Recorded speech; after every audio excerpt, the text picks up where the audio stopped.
Good morning, everyone. Welcome to the Manula classes in the session of daily news analysis. Today is 2nd of March 2024. You are watching with Naresh Sharma. First of all, we are going to revise our previous day's session. One main important thing to be announced is that don't think that we are just providing you news or current affair only from a single newspaper. Guys, keep it in mind that we are working very hard and our team is working very hard to provide you various important current affairs with their background from multiple sources of like newspapers uh, or AIR sessions or Lok Sabha sessions or etc. So it's a very dynamic and comprehensive session. Now, first of all, move to the question number 1. You have to answer all these questions before I reply you the current answer. Recently, which one of organization has been banned for 5 years by the government of India? Recently इस organisation को ban किया गया है, तो क्या correct answer है? A, B, C और D? The correct answer is Jamaat-e-Islami Jammu Kashmir. This is the organization which has been banned again for 5 years by the government of India. Lastly, it was banned in 2019 for 5 years. Now the ban has completed the 5 years from 2019 to 2024. And again in 2024, it has been banned for 5 years. So it will be in order till 2029. So that is the correct answer. Some students are really doing well and they are replying the questions and the answers with their hard work and dedication. I appreciate all those students like Sadhya, Virat and other students.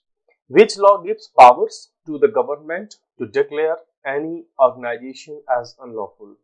तो इसमें से कौन सा act है जो government को power देता है किसी ऑर्गेनाइजेशन को अनलॉफुल डिक्लेयर करने के लिए? ऑप्शन ए, बी, सी और D.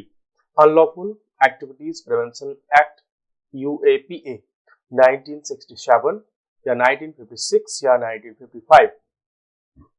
The correct answer of course is A, because in last session we discussed it in great detail and also discussed the Unlawful Prevention Activities Act 1965. So the question number 3. Short Service Commission in Indian Defence Forces has a service duration. क्या इसमें से option correct है? A, 14 to 16 years, B, 10 to 14 years, 12 to 20 years, or there is no fixed duration. So reply fast. The correct answer is B, because in short service duration the minimum service duration is 10 years. After the completion of 10 years, the officer can choose multiple options. He or she can move to have more 4 years of service. So then this is 10 to 14 years. And there are some other multiple options. We have discussed it in detail. तो जो अभी आज आप देख रहे हैं और इसको और डिटेल में जानना चाहते हैं, शॉर्ट सर्विस कमीशन या परमानेंट कमीशन, तो आप इसको कल के वीडियो में जाकर के देख सकते हैं. Question number 4. Find the correct statement regarding the short service commissioned officers. इनके बारे में आपको करेक्ट स्टेटमेंट फाइंड आउट करना है. क्या है? नॉट एलिजिबल फॉर पेंशन, वो पेंशन के लिए एलिजिबल नहीं होते. Eligible for 50% of pension, eligible for pension but after at least 8 years of service. या all the options are correct. देखो only ये all options cannot be correct because all are contradictory. So the option A is correct because in last day session we discussed that the officers of short service commission, they have a problem is that they are not allowed to have a pension. If they completed their 10 to 14 years of service, then they are not eligible for pension as allowed to the permanent officers of the defense forces. Next, Indian Coast Guard works under which ministry? Because हम कल हमने discuss किया था that Supreme Court has directed the government to provide permanent commission for women in Indian Coast Guard and some other points. Question हम पूछता है कि इसका ये जो इंडियन कोस्ट गार्ड है ये किस मिनिस्ट्री के अंदर आता है, ए बी सी या D?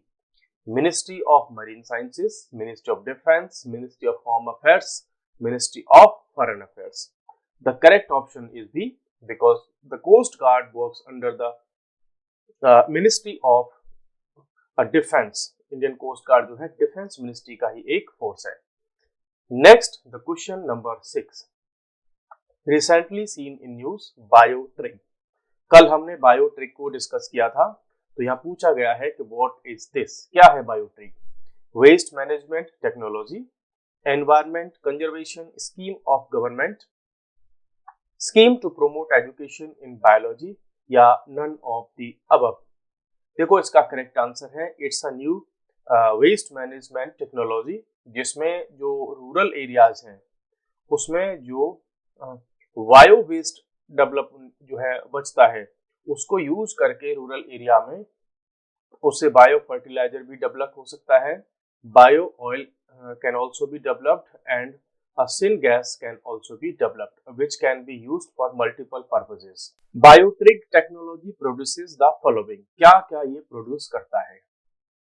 Diesel, charcoal, natural gas, bio oil, syngas, biochar fertiliser, jatropha, menthol, chemical fertiliser. None of the above is produced.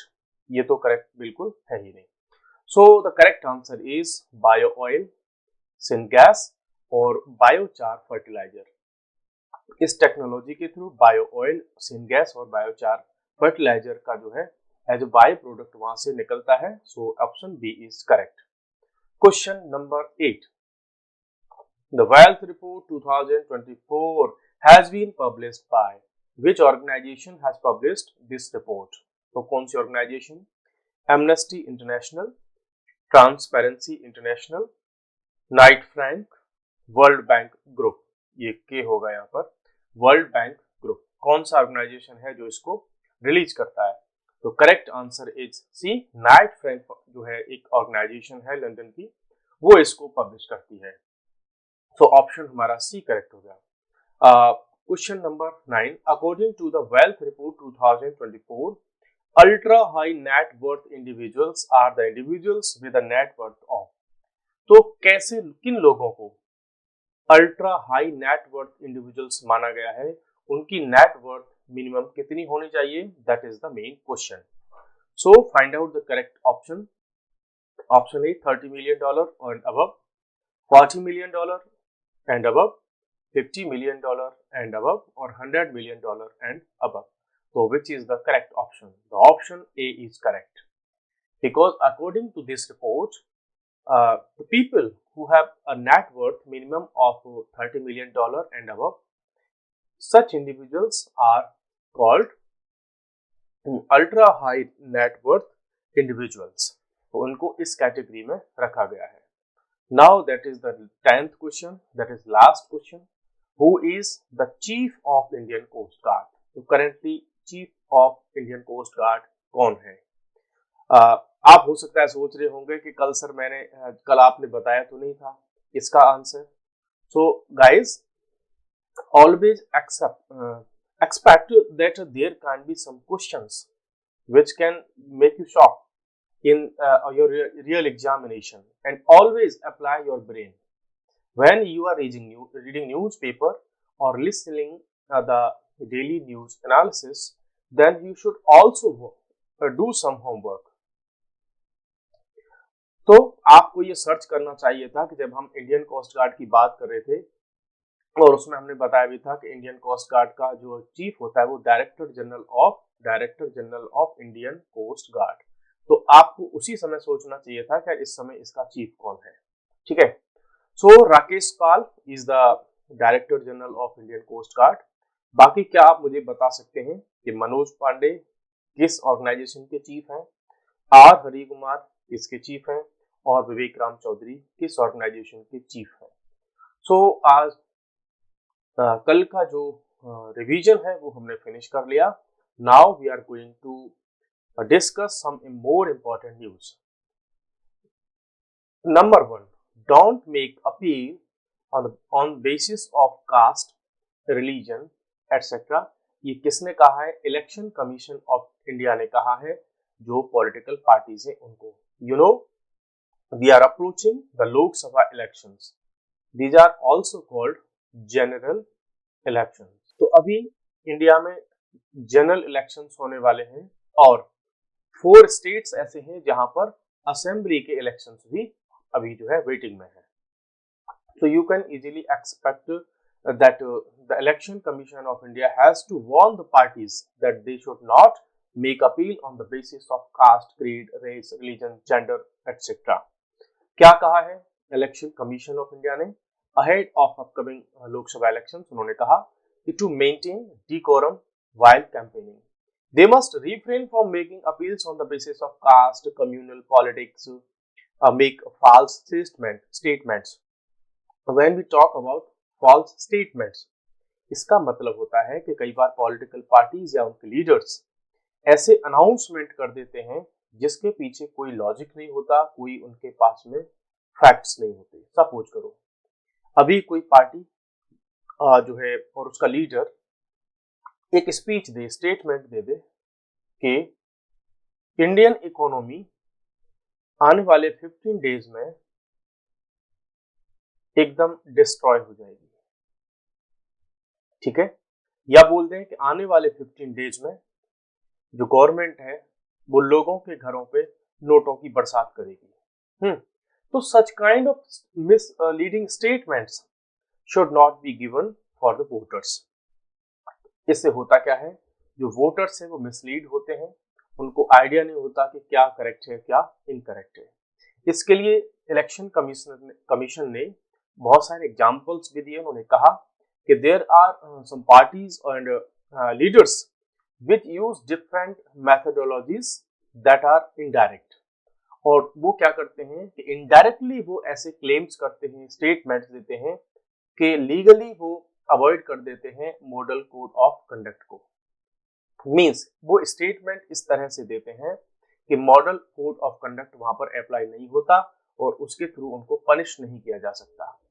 EC said that stern action would be taken against direct or indirect MCC violation. Model code of conduct जो election से पहले आता है, तो EC ने कहा है कि यदि आप डायरेक्ट या इनडायरेक्ट किसी भी वे में मॉडल कोड ऑफ कंडक्ट का वायलेशन करेंगे तो आपके अगेंस्ट में स्ट्रिक्ट एक्शंस लिए जाएंगे। MCC comes into effect with the announcement of the poll dates. कई बार ये क्वेश्चन पूछा गया है, देखो ये वाला क्वेश्चन कि मॉडल कोड ऑफ कंडक्ट कब एनफोर्स होता है या इफेक्ट में कब आता है।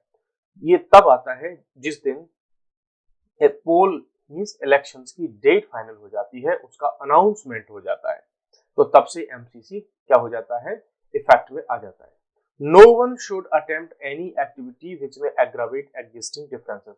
You know, there are multiple leaders जो अपने स्टेटमेंट्स के थ्रू, अपनी स्पीचेस के थ्रू क्या करते हैं, सोसाइटी में क्या नफरत, हेट्रेड क्या जो है उसको प्रमोट करते हैं, किसके लिए, कि उनको वोट मिल जाए।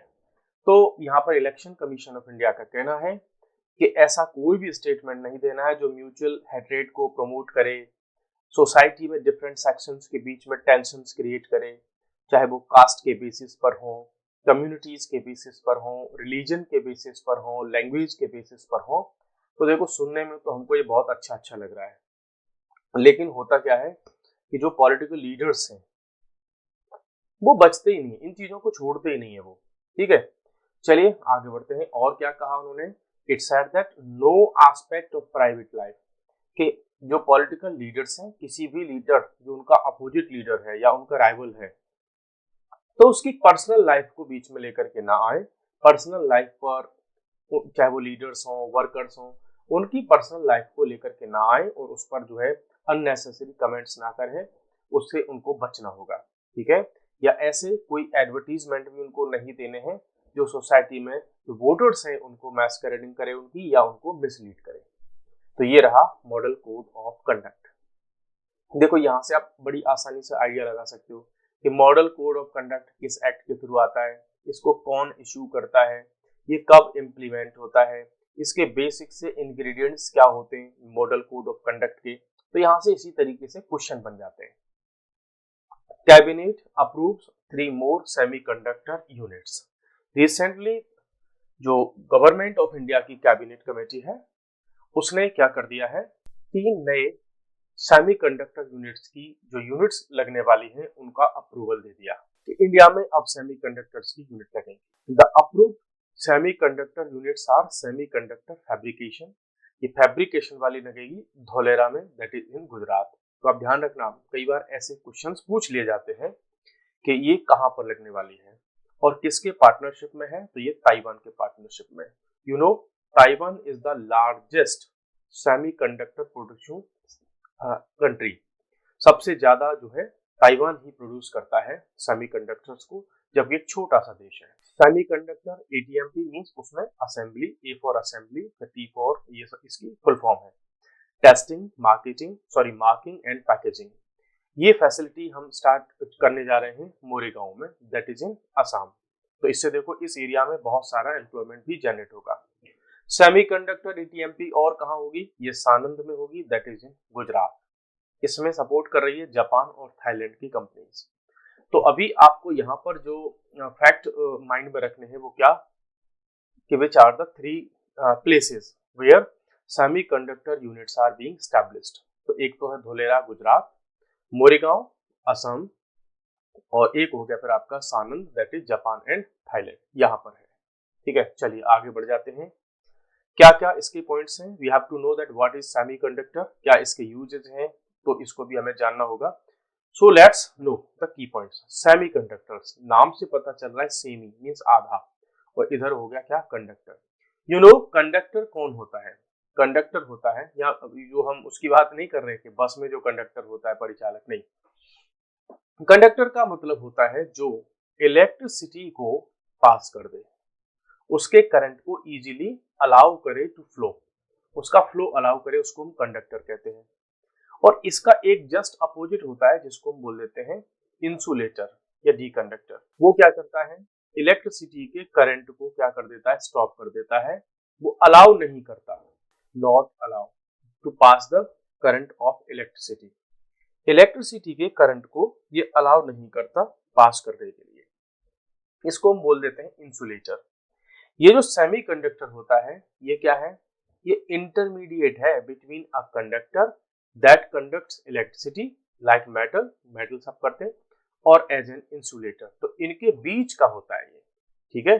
ना तो ये इंसुलेटर होता है ना ही कंडक्टर होता है, बट ये मिक्सचर होता है किसका, इंसुलेटर का और कंडक्टर का। Semiconductors are found in almost all the electronics devices. आप कहीं भी किधर भी कोई भी इलेक्ट्रॉनिक डिवाइस अगर आप देख रहे हैं तो ये मान करके चलिए कि उस डिवाइस में सेमीकंडक्टर का यूज हुआ है, चाहे वो आर्टिफिशियल इंटेलिजेंस हो, 4G, 5G, 3G, 2G, कोई भी जी हो, ठीक है, इंफॉर्मेशन एंड टेलीकम्युनिकेशन, ऐसा कोई भी डिवाइस हो जो इलेक्ट्रॉनिक हो उसमें सेमीकंडक्टर्स का यूज होता है।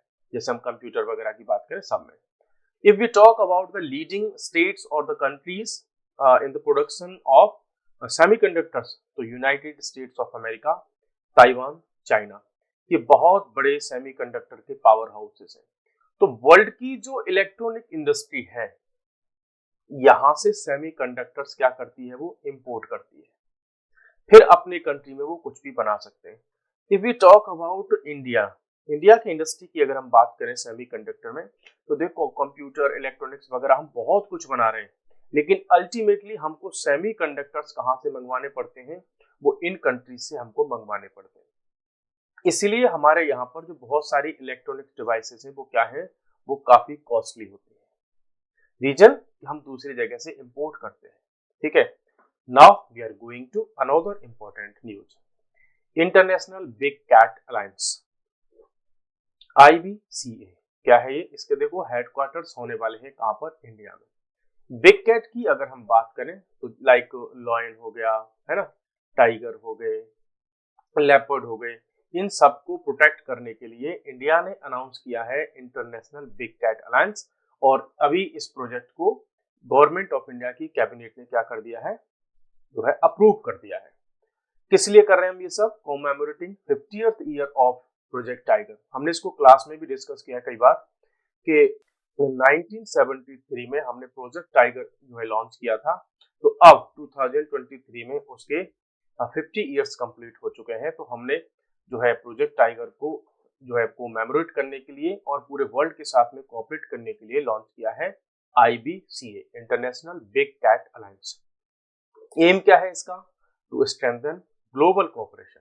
अब तक हम प्रोजेक्ट टाइगर के थ्रू केवल इंडिया के अंदर वर्क कर रहे थे, but now through international big cat alliance के थ्रू हम पूरे वर्ल्ड के साथ में कोऑपरेट करेंगे।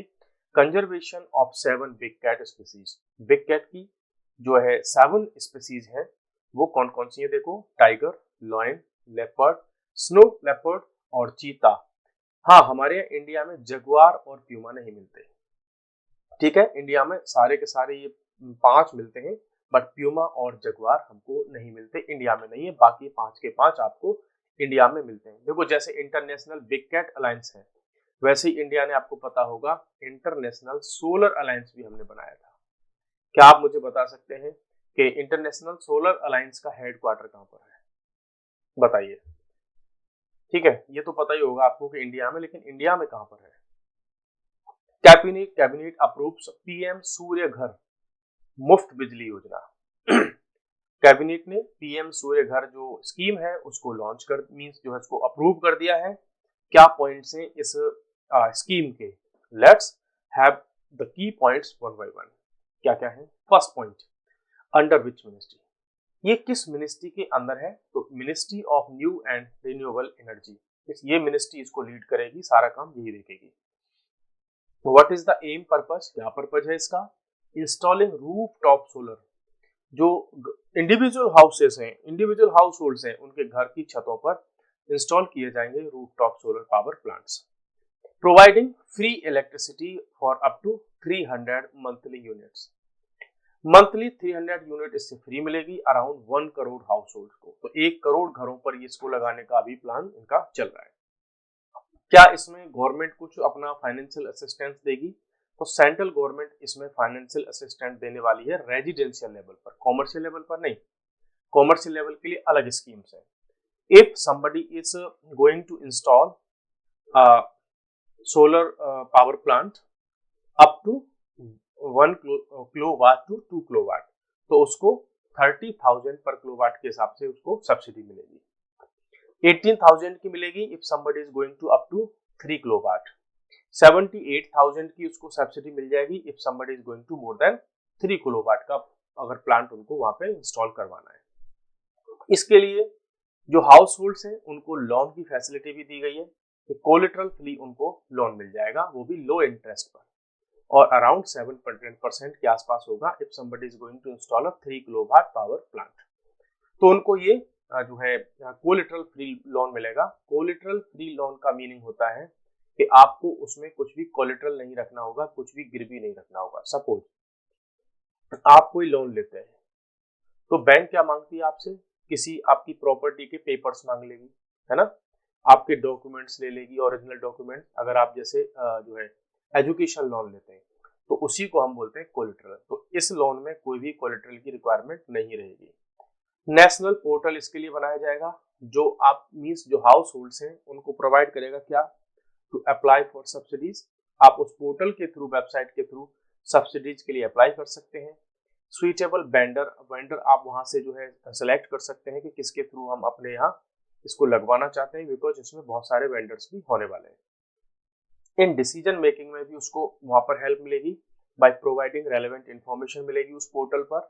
एज अप्रोप्रिएट सिस्टम का साइज, कि भाई आपके घर के लिए कितनी जो इलेक्ट्रिसिटी का रिक्वायरमेंट है, बेनिफिट्स कितने होंगे आपके पास में अगर आप इस प्लांट को लगवाओगे, क्या आपकी मंथली इनकम हो सकती है इस प्लांट से, है ना, ये सब।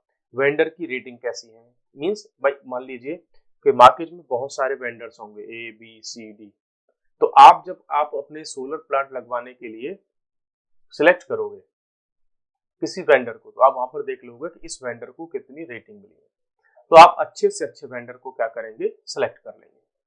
और इसमें क्या होने वाला है, मॉडल सोलर विलेज। इसमें मॉडल सोलर विलेजेस को डेवलप किया जाएगा। कैसे कि वन विलेज होगा एवरी डिस्ट्रिक्ट में, जिसको बहुत अच्छे से डेवलप किया जाएगा उसके सोलर मींस जो है सिस्टम को।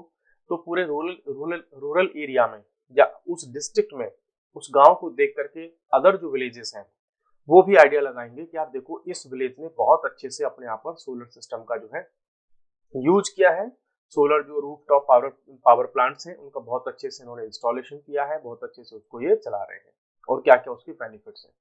तो ये एक मॉडल सोलर विलेज भी उसमें डेवलप किए जाएंगे एवरी डिस्ट्रिक्ट में। Government aims to add 30 gigawatt of solar capacity, means इन ये जो सोलर रूफटॉप वाले जो प्लांट्स हैं, गवर्नमेंट चाहती है कि आने वाले कुछ टाइम में हम इसके थ्रू 30 गीगावाट और सोलर कैपेसिटी अपनी हम डेवलप कर सकते हैं। ठीक है, वो भी केवल रेजिडेंशियल सेक्टर के थ्रू। तो कॉमर्शियल सेक्टर से कुछ डेवलप होगा वो एक डिफरेंट थिंग है, बट ओनली रेजिडेंशियल सेक्टर से बहुत कुछ हम डेवलप करना चाह रहे हैं। ठीक है, तो आज हमने 10 क्वेश्चंस को डिस्कस किया जो कि प्रीवियस डे सेशन से थे। बाकी 4 न्यूज हमने डिस्कस की और उनके पॉइंट्स बहुत सारे डिस्कस किए।